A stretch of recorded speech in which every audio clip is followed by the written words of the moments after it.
வணக்கம் நண்பர்களே, நான் ஈஸ்வரன் பேசுகிறேன். இப்போது மத்திய கிழக்கில் மிடில் ஈஸ்டில் நடக்கிற போர்னால நிறைய உலக நாடுகள் பாதிக்கப்பட்டிருக்கின்றன. அதாவது பெட்ரோல் விலை ஏறிடுச்சு, டீசல் விலை ஏறிடுச்சு, பெட்ரோல் தட்டுப்பாடு அதிகமாகிடுது, கேஸு கிடைக்க மாட்டேங்குது. அந்த மாதிரி நிறையா இன்னல்களை நிறைய நாடுகள் அனுபவிச்சுட்டு வராங்க. ஸோ சிங்கப்பூரும் எக்ஸப்ஷன் இல்லை அதுக்கு. ஸோ சிங்கப்பூருக்கும் பாதிப்பு ஏற்பட்டிருக்கு.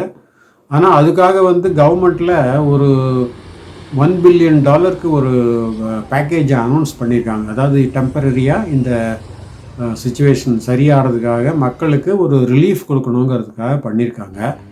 இது சிலதெல்லாம் புதுசாக இருக்குது, சிலது ஏற்கனவே இருக்கிறதுல கொஞ்சம் என்ஹான்ஸ்மெண்ட் பண்ணியிருக்காங்க.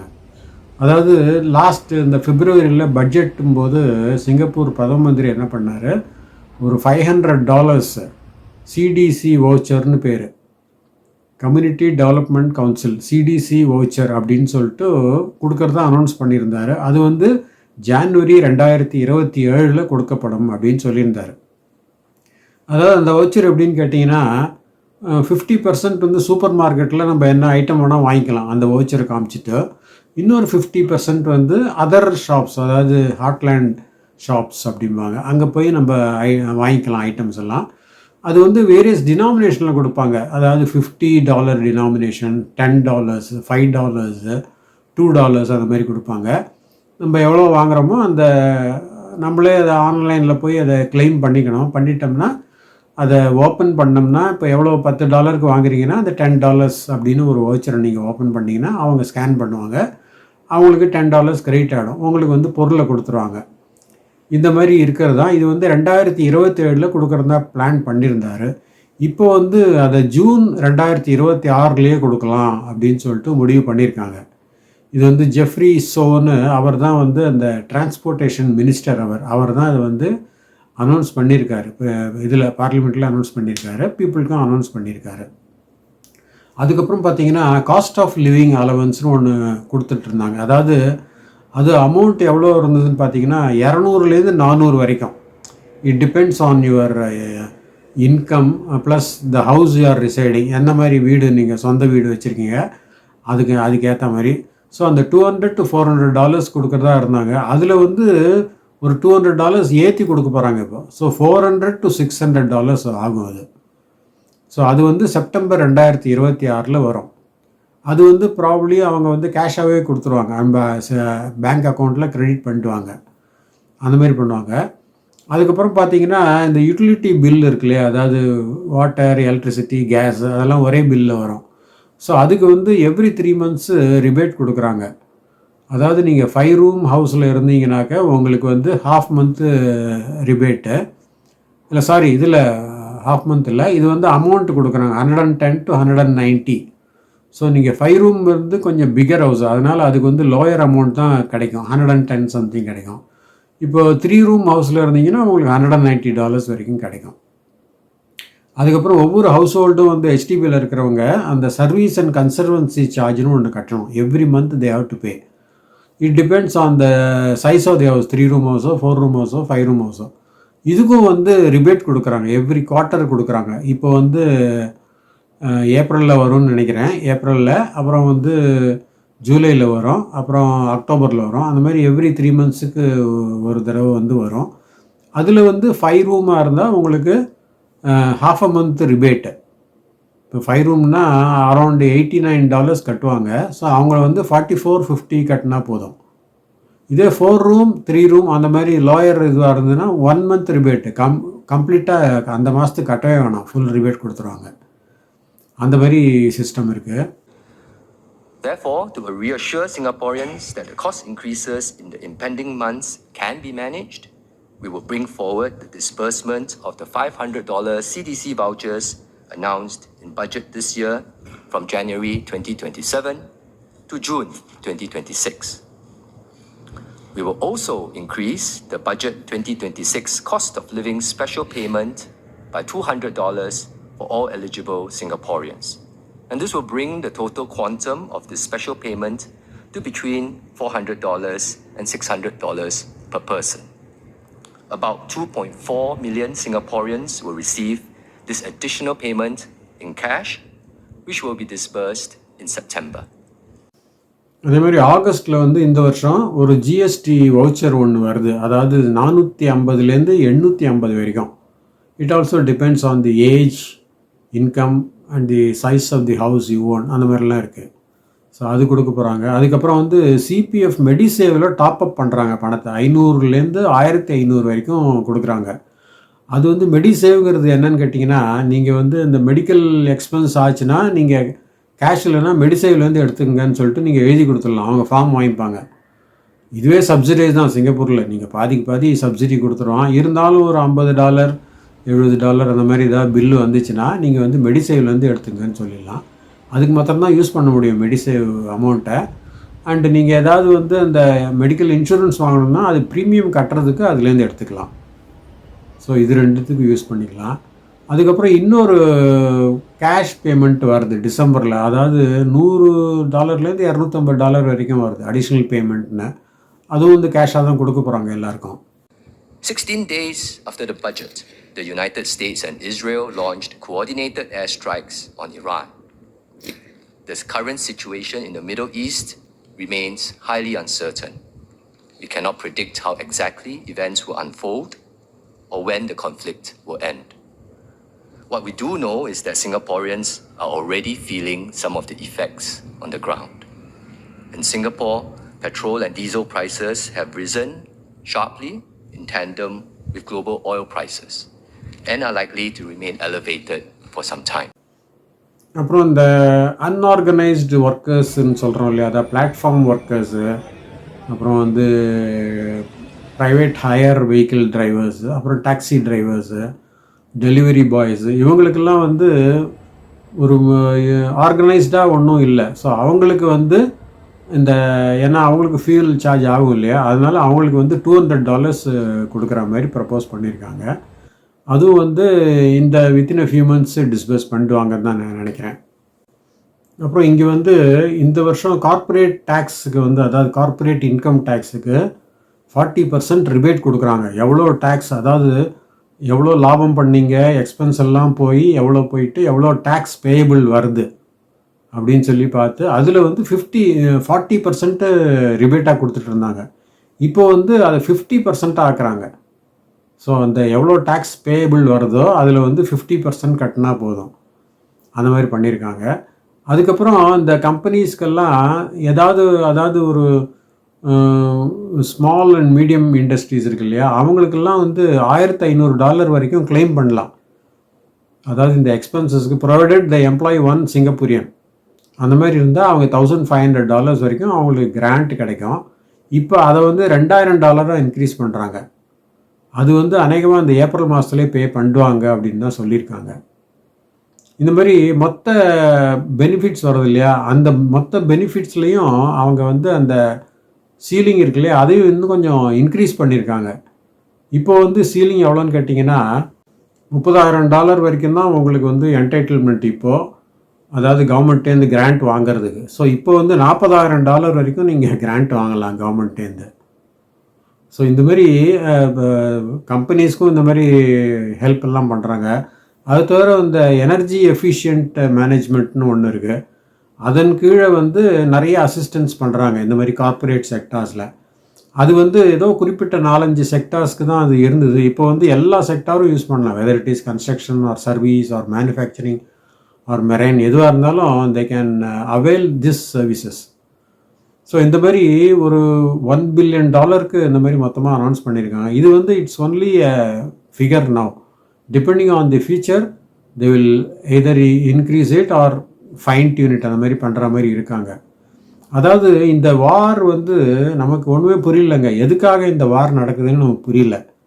அதாவது ட்ரம்ப் வந்து பதவி ஏற்ற போது அவர் மேக் அமெரிக்கா கிரேட் அகெயின் அப்படின்னு, சரி அமெரிக்காவை கிரேட் ஆக்க போகிறார் போல இருக்குது அப்படின்னு சொல்லிட்டு, அதாவது வேண்டாதவங்களுக்கெல்லாம் இமிக்ரேஷன் கொடுக்க மாட்டோம் அப்படின்னார். படிக்க வர்றவங்க நல்ல பிரைட் ஸ்டூடெண்ட்ஸுக்கு, அப்புறம் நல்லா படிச்சுட்டு திறமையாக இருக்கிறவங்க வேலை செய்கிறதுக்கு அவங்களுக்கெல்லாம் தான் நாங்கள் பாஸ் கொடுப்போம் அப்படின்னாங்க. அது ஓரளவு வரவேற்கத்தக்கதாக தான் இருந்தது. ஏன்னா ஒரு நாட்டுக்கு என்ன முக்கியம்னா, வெளிநாட்டிலேருந்து அங்கே பழைக்க வர்றவங்க டிசர்விங்காக இருக்கணும், படித்தவங்களாக இருக்கணும், ஸ்கில்ஸ் இருக்கணும், அது மாதிரி நல்ல குற்ற பின்னணி எதுவுமே இல்லாமல் இருக்கணும். ஸோ அந்த வரைக்கும் அவர் வந்து ஓகே தான் இருந்தார். ஆனால் போக போக பார்த்தீங்கன்னா என்னமோ அவருக்கு இப்போ ஏதோ பித்து பிடிச்ச மாதிரி ஆயிட்டார் அவர்.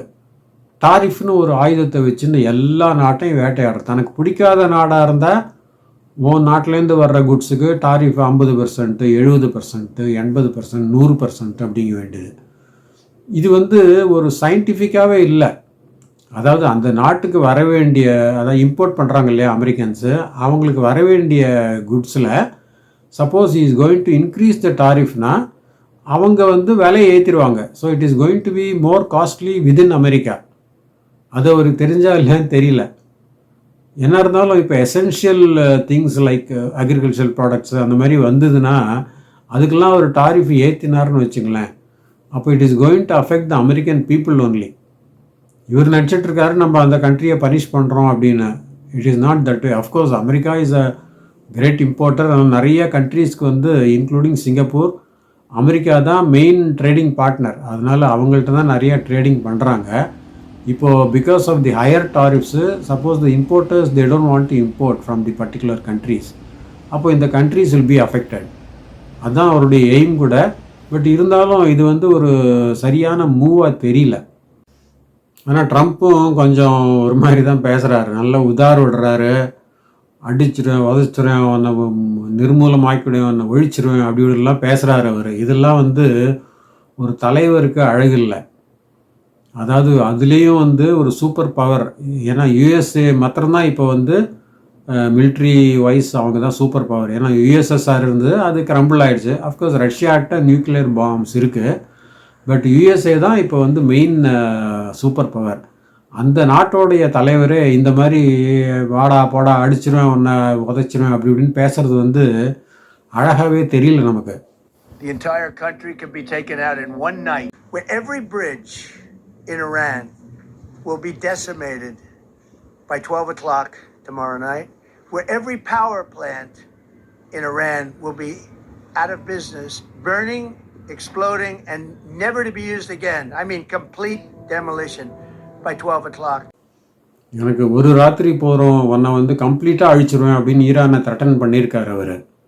இதெல்லாம் வந்து ஒரு இம்மெச்சூர் பர்சனுடைய ஒரு ரேண்டிங்ஸ் மாதிரி தானே இருக்கே தவிர ஒரு முக்கியமான நாட்டோடைய ஒரு தலைவருடைய பேச்சு மாதிரி இல்லை. We're going to hit them extremely hard over the next 2 to 3 weeks. We're going to bring them back to the Stone Ages where they belong. நான் வந்து உன்னுடைய நாட்டை கம்ப்ளீட்டாக அழிச்சிருவேன், அதை வந்து ரீபில்ட் பண்ணுறதுக்கு உனக்கு 100 years ஆகும் அப்படின்னு சொல்லியிருக்காரு. நீ எங்களுடைய உதவியை எடுத்துட்டேன்னா நாங்கள் வந்து 20 yearsல ரீபில்ட் பண்ணி கொடுத்துருவோம். இருந்தால் கூட அது முன்னே இருந்த மாதிரி இருக்காது. என்னென்னோ பேசுகிறாரு இவர். இதெல்லாம் என்ன, யார் இவருக்கு அட்வைஸ் பண்ணுறாங்க என்னன்னே தெரியல. It will take them 100 years to rebuild. Right now, if we left today, it would take them 20 years to rebuild their country, and it would never be as good as it was. And the only way they're going to be able to rebuild their country is to utilize the genius of the United States of America. இவரே என்னமோ ultimatum கொடுக்குறாரு ஈரானுக்கு, இந்த தேதிக்குள்ளே பண்ணலன்னா உன்னை ஒழிச்சிருவேன், இந்த சிவிலைசேஷனே இல்லாதபடி பண்ணிடுவேன் அப்படிங்கிற. அதாவது பெர்ஷியன் நாகரிகம் இருக்கு இல்லையா, அது வந்து கம்ப்ளீட்டாக அழிச்சிருவேன் அப்படிங்கிறாரு. அதுக்கப்புறம் அவரே சொல்லிக்கிறாரு, இந்த மாதிரி ஈரான்காரங்க வந்து என்னை ரெக்வெஸ்ட் பண்ணாங்க, சீஸ்ஃபயர் கேட்டாங்க, அதனால் நான் வந்து 9 days சீஸ்ஃபயர் கொடுத்துருக்கேன் அப்படிங்கிறாரு. அவங்கள கேட்டால் நாங்கள் அந்த மாதிரி எதுவுமே சொல்லப்பா அப்படிங்கிறாங்க. அவங்க வந்து எனக்கு நிஜமாகவே அவங்க மேலே ஒரு ஆச்சரியமாக இருக்குது. ஏன்னா யுஎஸ்ஏ வந்து மிலிட்ரியில் சூப்பர் பவர், வேர்ல்டு நம்பர் 1. இஸ்ரேலும் அதே மாதிரி தான் பெரிய super power military wise. So அவங்க 2 பேரும் ஒரு தரப்பில் இருக்காங்க. அவங்கள எதிர்த்து ஈரான் சண்டை போடுறதுனா இது வந்து நம்ம இதை பாராட்டுறதா இல்லை என்ன சொல்கிறதுன்னு தெரியல நமக்கு. ஏன்னா அவ்வளோ பெரிய மிலிட்ரி பவர்கிட்ட சண்டை போட்டு வின் பண்ண முடியாது. That much is for sure. அதாவது அவங்க சிங்கமும் புலியும் சேர்ந்து வர்றது, நம்ம வந்து ஒரு மான் மாதிரி இருக்கோம். மேபி நம்ம கம்பு இருக்கலாம், இந்த மான் கொம்பு இருக்கு இல்லையா, அதால் குத்த முடியும் 2 தடவை, அவ்வளோதானே தவிர அந்த சிங்கமும் புலியும் அடித்து போட்டுரும் நம்மளை கண்டிப்பாக. அதனால் இவங்க எதிர்த்து சண்டை போடுறது வீரத்தை காட்டுறதா? ஏன்னா நமக்கு எப்போவுமே சொல்லுவோம், வீரத்தோட விவேகமும் இருக்கணும்னு சொல்லுவோம். வீரம் மாத்திரம் இருந்தால் போகாது, விவேகமும் இருக்கணும். நம்ம யாரோட சண்டை போடுறோமோ எதிராளியோடைய பலத்தை நம்ம வந்து கால்குலேட் பண்ணி வச்சுக்கணும். வச்சுன்ட்டு அதுக்கேற்ற மாதிரி தான் நம்மளுடைய உத்திகளை வந்து நம்ம டிவைஸ் பண்ணிக்கணும். அதுதான் ரொம்ப முக்கியம். இல்லைன்னா அவ்வளோ பெரிய டபுள் பவர்ஸோடு மோதிட்டு வீரமரணம் அடைவேன், எங்கள் நாட்டுக்காக உயிரை விடுவேன், மதத்துக்காக உயிரை விடுவேன்னு சொல்கிறது வந்து அர்த்தமே இல்லை. அவன் கொண்டுட்டு போயிட போகிறான். அப்போ என்ன ஆகும்? ஒன்றும் பிரயோஜனமே கிடையாது. அதனால் இந்த மாதிரி இவங்களும் பதிலுக்கு வீரவசனம் பேசுகிறத தவிர்த்துட்டு அவங்களோட ஒரு பேச்சுவார்த்தைக்கு இது பண்ணலாம். பண்ணிவிட்டு என்னப்பா கேட்குறேன், உனக்கு என்ன விஷயம், என்ன வேணும்?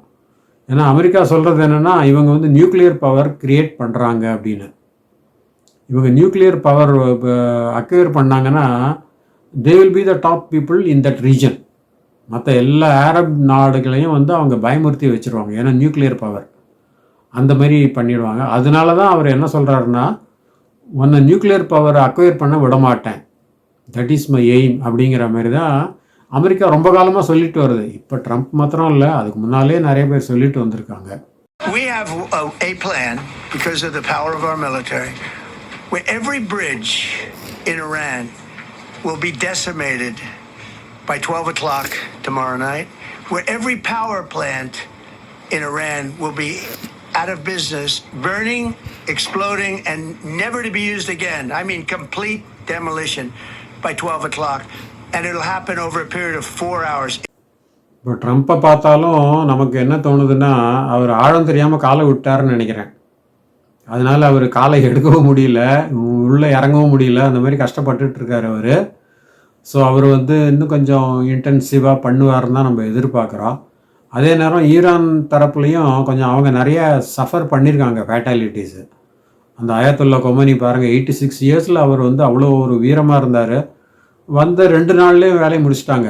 அவரோட என்டையர் ஃபேமிலி எல்லாமே இது பண்ணி வேலையை முடிச்சிட்டாங்க. இதெல்லாம் ரொம்ப ரொம்ப ஒரு வருந்தத்தக்கது, கொடூரமானது.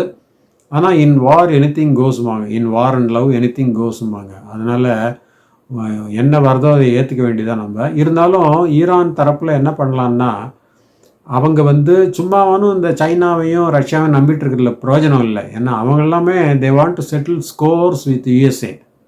அதனால தான் இவங்களுக்கு சப்போர்ட் பண்ணுற மாதிரி காட்டுறாங்களே தவிர they are not real supporters. So அதனால் ஈரான் என்ன பண்ணோம், directly they should talk to America. சொல்லிவிட்டு என்ன வேணும்ப்பா அவனுக்கு சொல்லு, என்ன வேணும் சொல்லு அப்படின்னு சொல்லிவிட்டு அவங்க இப்போ வைக்கிற டிமாண்ட் வந்து உங்களுக்கு கேப்பபிளாக இருந்ததுன்னா, சப்போஸ் மீட் பண்ணுறது உங்களால் பாசிபிளாக இருக்குது, அந்த மாதிரி இருந்ததுன்னா you should be prepared to meet it. இதில் வந்து கௌரவம்லாம் பார்க்கக்கூடாது. ஐயோ நம்ம எப்படி விட்டு கொடுக்குறது அப்படின்லாம். ஏன்னா அவன் சூப்பர் பவர், 2 பேர் சேர்ந்துருக்காங்க, 2 பேருமே சூப்பர் பவர். அதனால் அவனை எதிர்த்து நம்ம உயிரை விடுறதுல அர்த்தமே கிடையாது. ஸோ இங்கே வந்து ஒரு சமயோசிதமான ஒரு பிஹேவியர் வேணும். அதே நேரம் ஒரு ப்ராக்டிகாலிட்டியும் வேணும். அதே நேரம் வந்து இவங்க நம்ம ஏற்கனவே சொன்ன மாதிரி விவேகமும் வேணும்.